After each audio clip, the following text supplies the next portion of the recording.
remember. I don't know. It was, I think, a great plan we had going into the game. I think we were playing well as a team, and we knew we were like underdogs in that game, and so we wanted to come out and just play hard for each other. Came to be a good game for us, especially offensively. There's kind of been a theme of revenge like the last 3 years you guys have played Michigan State. Do you buy into that at all? No, I don't think it's revenge. I mean, I don't. What I say? I forgot. No. Does it mean a lot each year playing against Michigan State? Absolutely, but revenge, I don't think that's the right word to use for that. Well, how would you describe it? Because I'm just saying, like, the last 3 years, it's just been like one team has kind of ended championship hopes for one, you know? Right. Yeah, I guess just a battle each time we play one another. It's really not a blowout game. It's always been one of those ones that always goes down to the fourth quarter. That's how it's been. Appropriate then that this one's being compared to an MMA fight? I don't want to compare that. That's. I think your coach is. Well, let Coach Meyer do that. Me, I don't. I mean, I know what he's talking about, but when I think about MMA, I'm talking about bloody noses, people getting knocked out, and things like that. He's talking about we got one shot, one swing, and trying to, put everything into that one punch would be just, the game in general. But I don't think it goes too much further. That game 2 years ago, were you in the zone? Just how would you describe it, you personally, when you look back on that game? Yeah, I would say I was just prepared very well that week as an offense, and I was prepared for that game. And so the things that I saw in practice were the exact same things I saw in the game, so prepared. And then last year, what did they do? I know there's probably multiple things. What are some things they did to really slow you guys down last year? I think just first and second down, mainly first down. We weren't getting the positive yards. It would be 2nd and 10, and we were behind the chains a lot of times, which prevented us from getting in a rhythm offensively. A lot of things happened Saturday night that you guys are number 2, and yet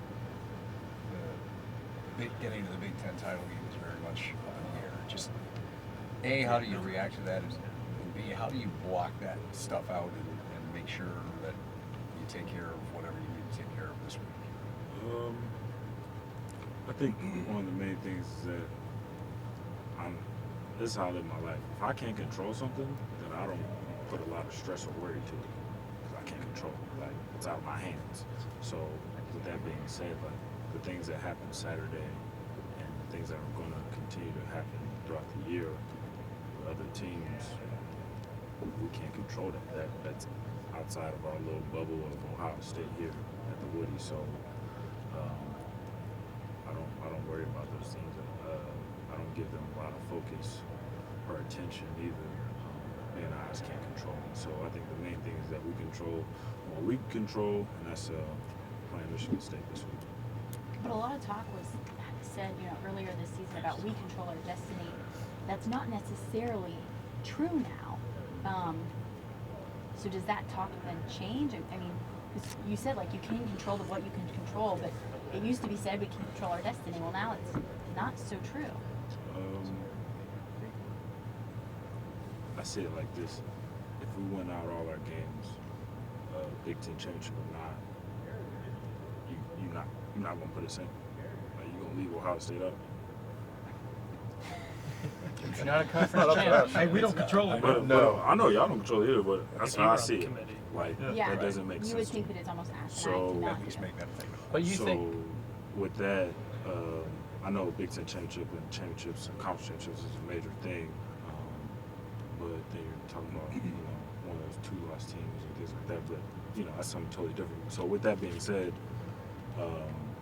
I think if we win our games, that's the only thing we can't control. That's the only thing we can't handle, and that's left to somebody else. You know, people in the committee and things like that. So at the end of the day, it's one of those things like can't control that. Like, we control winning games, and we do that. Then I feel like we've done our part, and then it's left up to people in the committee. And so outside, and then from there, it's like, what can we do?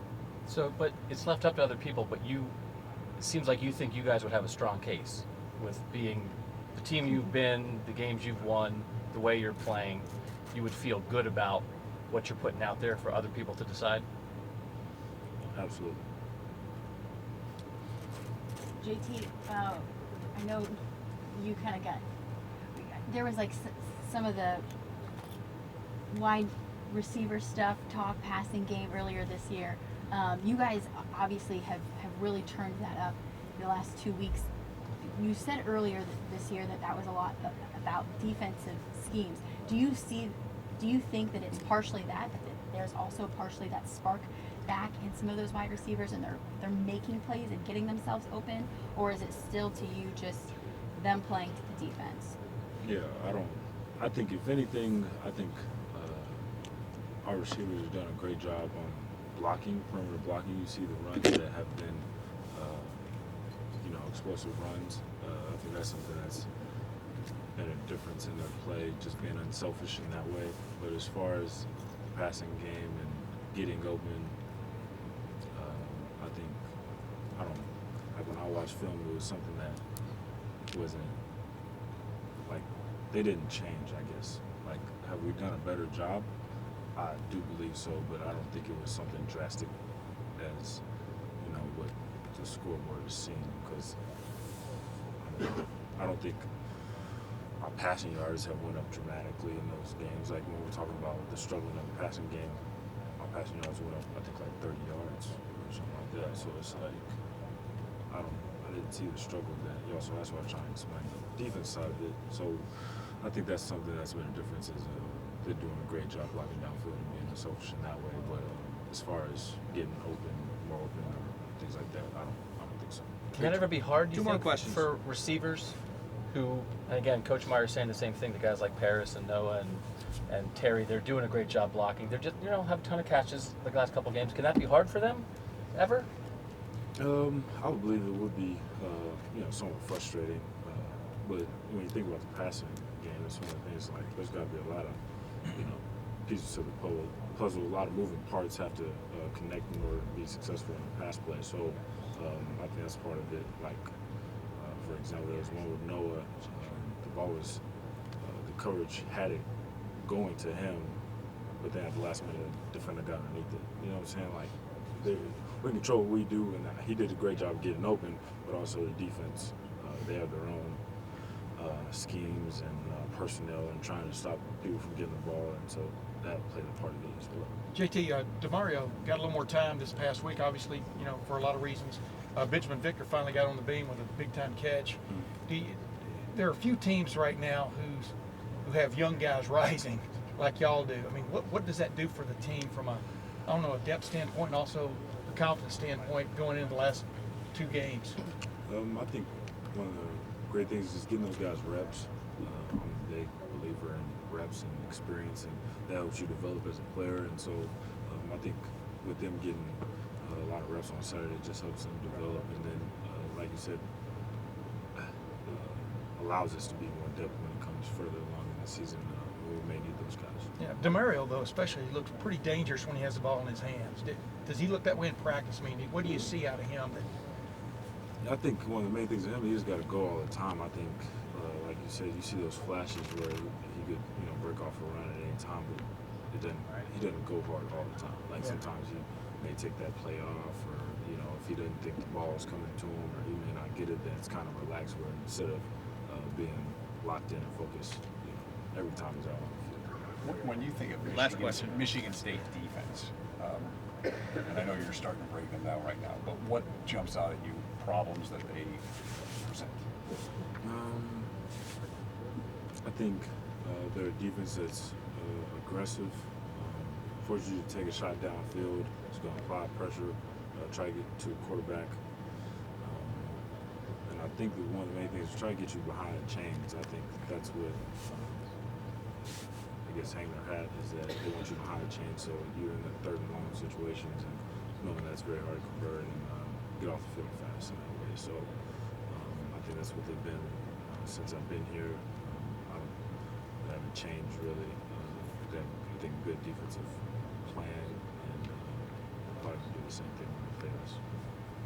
Thanks, Appreciate Chief. it. Thanks, Chief. No problem, man.